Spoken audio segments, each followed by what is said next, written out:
جب اسلام مکے کی گلیوں میں بہت تیزی سے پھیلنے لگا، آپ صلی اللہ علیہ وسلم کا پکا دشمن ابو جہل نے ایک ترکیب سوچی۔ اس نے یمن سے اپنے دوست حبیب یمنی کو بلایا اور اس نے آ کر آپ سے یہ کہا کہ اگر آپ چاند کے 2 ٹکڑے کر دیں اور میں آنکھوں سے دیکھ لوں تو میں ایمان لے آؤں گا۔ اللہ کے رسول نے کہا چلو۔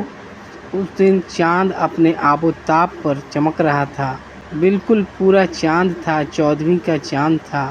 آپ صلی اللہ علیہ وسلم حبیب یمنی کو لے کر گئے اور ہاتھ سے اشارہ کیا تو چاند 2 ٹکڑے ہوا اور آدھا ٹکڑا کوہ صفا کی طرف چلا گیا اور آدھا ٹکڑا دوسری طرف گیا۔ پھر بعد میں جا کر آپ نے اشارہ کیا تو وہ جڑ گیا۔ حبیب یمنی نے یہ چاند کو 2 ٹکڑے ہوتے ہوئے اپنی آنکھوں سے دیکھا تو اس نے کہا کہ میں کچھ اور دیکھنا چاہتا ہوں۔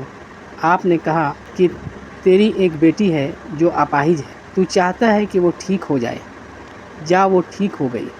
حبیب یمنی معجزے کو دیکھنے کے بعد بھی ایمان نہیں لایا اور یمن واپس چلا گیا اور کہا کہ میں آ کر آپ سے ملتا ہوں۔ جب وہ اپنے گھر کے دروازے پر جا کر دستک لگائی تو اس کی بیٹی جو بالکل معذور تھی، چل پھر بول نہیں سکتی تھی، نہ سن سکتی تھی، وہ اٹھ کر آ کر دروازہ کھولا۔ جب معجزہ حبیب یمنی نے دیکھا تو اس نے پوچھا کہ اس کی بیٹی نے آپ صلی اللہ علیہ وسلم کا حلیہ بیان کیا اور کہا کہ ایک بزرگ شخص آئے اور انہوں نے مجھے ٹھیک کر دیا۔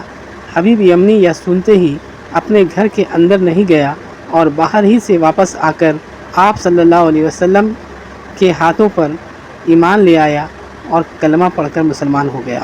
اسی واقعے کو قرآن میں شق القمر کے نام سے بھی جانا جاتا ہے۔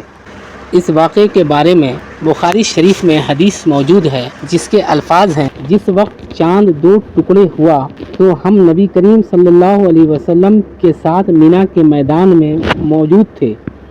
آپ صلی اللہ علیہ وسلم نے فرمایا تھا کہ لوگوں گواہ رہنا، اور چاند کا ایک ٹکڑا دوسرے سے الگ ہو کر پہاڑ کی طرف چلا گیا تھا۔ اور ابو زحیح نے بیان کیا، ان سے مسروق نے، ان سے عبداللہ بن مسعود رضی اللہ عنہ نے کہ شق قمر کا معجزہ مکہ میں پیش آیا تھا۔ ابراہیم نخعی کے ساتھ اس کی مطابقت محمد بن مسلم نے کی ہے۔ ان سے ابو نحیح نے بیان کیا، ان سے مجاہد نے، ان سے ابو معمر نے اور ان سے عبداللہ بن مسعود رضی اللہ عنہ نے۔ صحیح بخاری حدیث نمبر 3869۔ صحیح۔ اس واقعے کے گواہ دنیا کے الگ الگ حصوں کے لوگ بھی ہیں۔